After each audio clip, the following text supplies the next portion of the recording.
Bueno, se viene ya mi mano a mano, en este caso con Mauricio Dayub, el gran actor de Toc Toc. Y en esta primera parte de la nota nos habla de su vocación como actor, de sus comienzos en la actuación, del amateur que puso como una bisagra en su carrera y de su trabajo en Guapas. Primera parte. You broke the bread, we drank the wine. Your lip was bleeding, but it was fine. Bienvenido, Mauricio, gracias por venir. No, por favor. ¿Sentís que el comienzo de la profesión fue de la mano de la vocación? No, la vocación fue muy temprana y te diría que me ha acompañado siempre. Es a donde vuelvo todo el tiempo. Tuve esa suerte de saber de chico que era esto lo que me gustaba. Pero tardaste en tomar el camino, ¿no? Sí, todo empezó porque en la escuela me habían preguntado a qué nos gustaría hacer cuando fuéramos grandes. Y yo ahí sentí la primera vez que tenía que expresar esto. Contemporáneamente con eso fui a ver una película que se llamó Melody, sobre un grupo de chicos que tenían mi edad en ese momento. Y yo quedé absolutamente choqueado con la película. Y ahí empecé a buscar dónde podía estudiar y no tenía edad para hacerlo. La única escuela que había, que era la Escuela de Música y Arte Escénico, no me permitían entrar porque era muy chico en teatro. Entonces me dejaron ir de oyente. ¿Cuándo decís, porque yo sé que estudiaste ciencias económicas, un poco forzado por tu familia, Sí. y que en algún momento hacías teatro y la carrera paralelamente hasta que un día, bueno, faltaste Sí. a la facultad y te decidiste por el teatro? Así, estaba en una clase y ya me venía costando mucho, yo no aprobaba las materias fundamentales de ciencias económicas y me di cuenta que yo ya no tenía nada que ver ahí. Es una decisión fuerte, yo había dejado la ciudad donde vivía, ya vivía en Santa Fe y había logrado a través del teatro encontrar un grupo, más o menos comprobar que tenía ciertas condiciones como para hacerlo, que también es una etapa de mucha inseguridad, ¿no? Había una onda también, estaba por venir la democracia. Santa Fe entonces fue como la base de lo que vino después. Sí, porque había, en ese momento el movimiento de teatro santafesino estaba muy bien, había muchos grupos y había como cierta exigencia. Yo tuve la suerte de trabajar en dos y de aprender todo del teatro.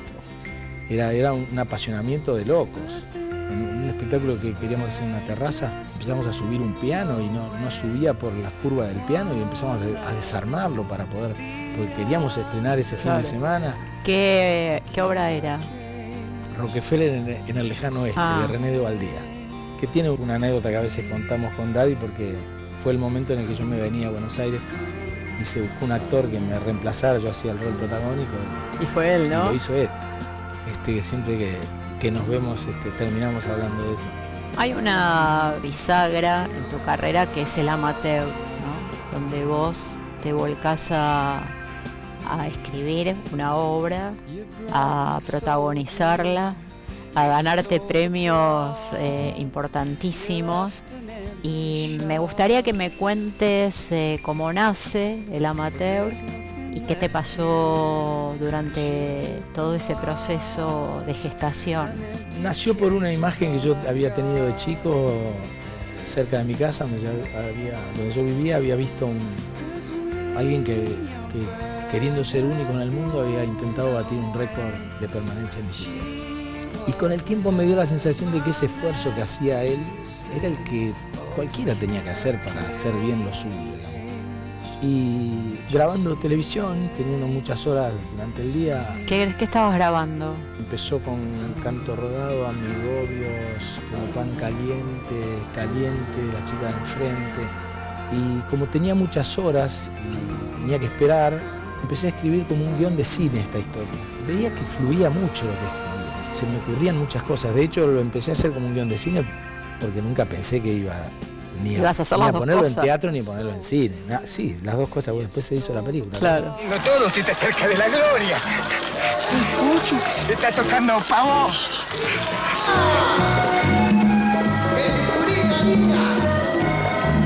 Nunca pensé que iba a poder dar un tiro por elevación. Y iba a escribir lo que decían que era una obra emblemática. Y lo es.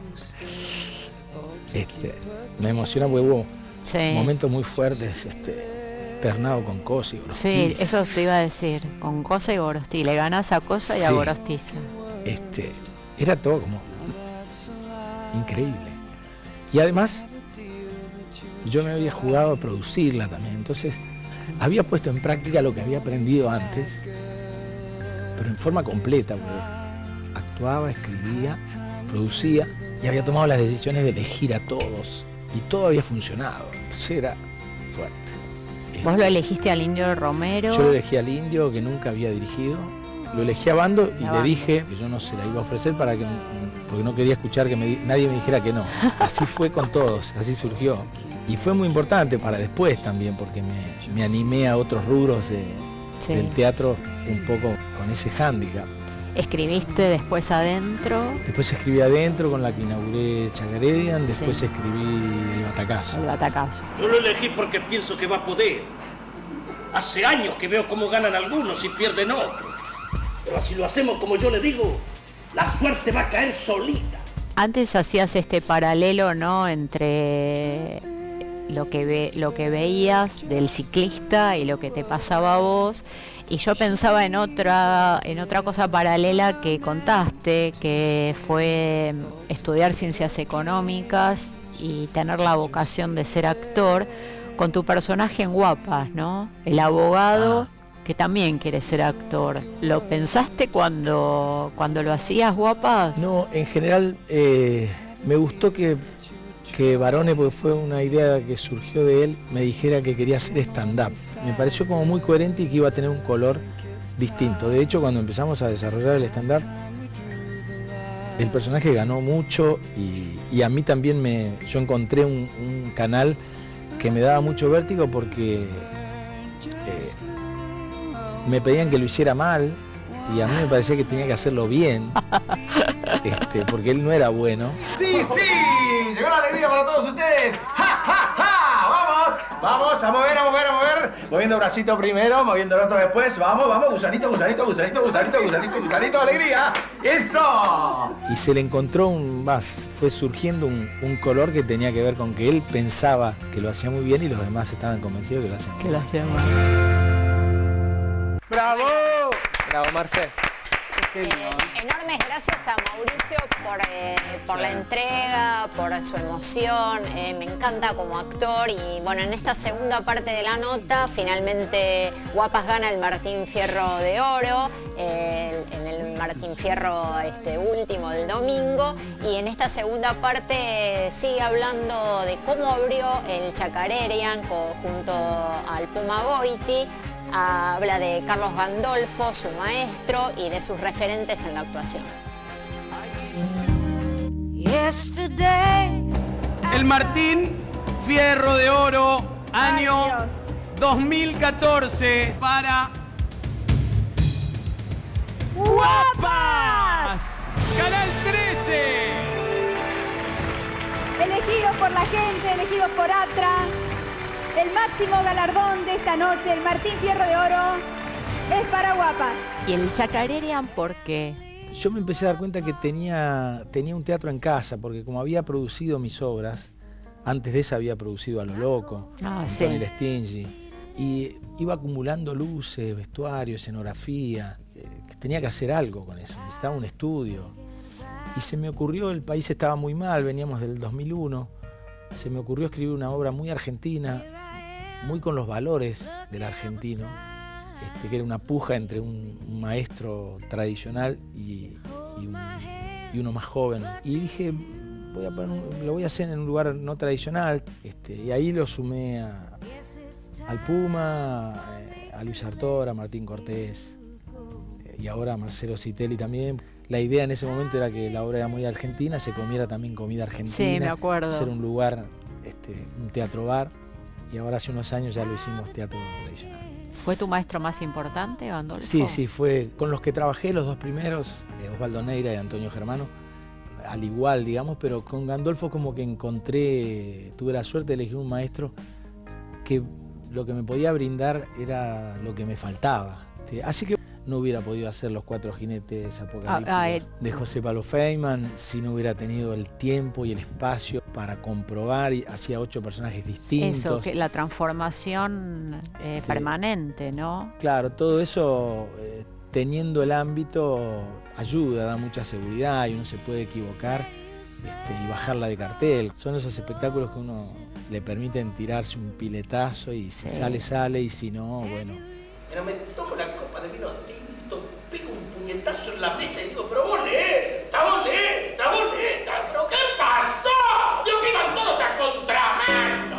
¿Te modifica el estar solo en el escenario? Sí, mucho. Y ahora siento la tranquilidad de tener compañeros, por ejemplo. ¿En Toc Toc? Sí, en Toc Toc. O sea, noté la diferencia antes y la noto después también. Bueno, pero en el amateur también tenías esa exigencia a pesar de estar acompañado, ¿no? Tengo que aceptar que es como que encontré un estilo de trabajo, es una forma de trabajar, porque en los momentos de desesperación, de ensayo, de decir, bueno, ¿cómo hago esto? ¿Qué brindo en esta obra? Siempre termino poniendo por el lado de la energía. En Toc Toc, ¿eso fue una marcación de Lía Yelin o vos lo propusiste? No, fue la desesperación, porque yo estaba muy preocupado porque no encontraba la manera. Como el texto consistía en insultar y en putear, yo no encontraba la manera artística de que eso tuviera algún valor. No, uno de los mejores no, el mejor. Por lo menos eso dijo mi médico. Mire, yo pedí este turno hace 13 meses y medio. ¿Se da cuenta? Pensé que yo tenía que encontrar que el insulto y el gesto obsceno le viniera de adentro, le viniera del cuerpo. Qué genial que haya sido, ¿no?, lo que es Toc Toc. Para mí ha sido extraordinario. No tiene nada que ver con lo otro que hice. Bueno, decías que no podrías prescindir del teatro, del chacarerian.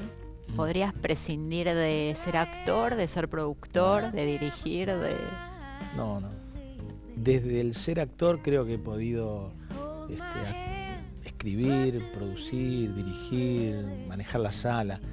Sos productor también de Bajoterapia, ¿no? Sí, me han permitido asociarme a los 5 productores más grandes que tenemos, pero soy productor por una razón que tiene mucho que ver conmigo, como todo lo que he hecho antes. Hace, no sé, 12 o 15 años me invitaron a una fiesta, el primer pueblo con monumento al teatro independiente me invitó a la inauguración de un festival, un pueblito del norte de Santa Fe, y ahí conocí mucha gente de teatro, y uno de ellos tenía una sala que había construido su abuelo, después sus padres. Uno de los hijos escribió esta obra y me la dio para que se la corrigiera. Después le propuse que la presentara al concurso de ADET, ganó, y el premio también consistía en que se hiciera y que los productores que fueran a verla eligieran producirla y llevarla a la calle Corrientes. Entonces también quise estar y coincidió que también estaban Rottenberg y Compel y Blutrach y Lavia Guerre y Julio Gallo. Mauricio, ¿quiénes son para vos los referentes en la actuación? Yo tuve muchos, un abanico de 6 o 7, que eran los actores que cuando yo empezaba eran grandes, como Halcón, Carela, Ulises Dumont, Lupi, Brandoni, Oscar Martínez, Solá.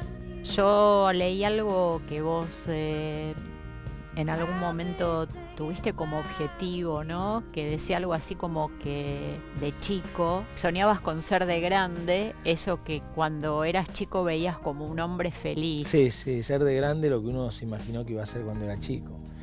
Como que yo sentí que tenía una postal en mi cabeza y que ser fiel a eso me acercaba a la felicidad, digamos.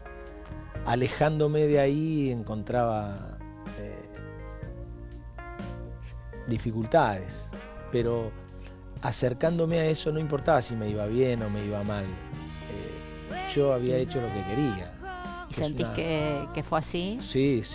Además lo descubrí en un momento muy tremendo. Antes de estrenar Amateur, 2 semanas antes hicimos una pasada general y nada funcionaba, como siempre. Y yo me volví a mi casa, había construido un galpón de chapas transparentes, le había calado el piso al escenario del Pairó para poner luces de abajo. Había contratado a Jaime Ross en Uruguay, que estaba componiendo la música. Yo me fui al departamento donde vivía, me tiré en el balcón y empecé a mirar el cielo para sentir que no había cometido un error tan grande. Además, había invertido mucho dinero. Estaba esperando a alguien que viniera a cenar conmigo y le empecé a contar el problema que tenía. Y me dijo, pero ¿y por qué hiciste construir un galpón de chapas transparentes? Y porque yo quería. ¿Y por qué le pediste la música a Jaime Ross? Le habías pedido a un amigo. Y porque yo quería que la... Y entonces me dijo, pero entonces hiciste lo que querías. Y ahí me di cuenta que si uno logra probar, hacer lo que quiere, no importa el resultado. Te vaya como te vaya. Y esa era la postal que yo tenía cuando era chico. Muchas gracias. ¡Bravo! ¡Qué buen mensaje final! Genial. La verdad que enorme, Mauricio Dayub. Sobre todo en esto de cómo encara la profesión, ¿no? Con el amor, con la pasión, con la convicción con la que encaró esta profesión y estas palabras, ¿no? Si uno hace lo que quiere, no importa el resultado, y ser fiel a esa postal que tenía cuando era chico, ¿no? Totalmente. Esa postal de lo que quería hacer.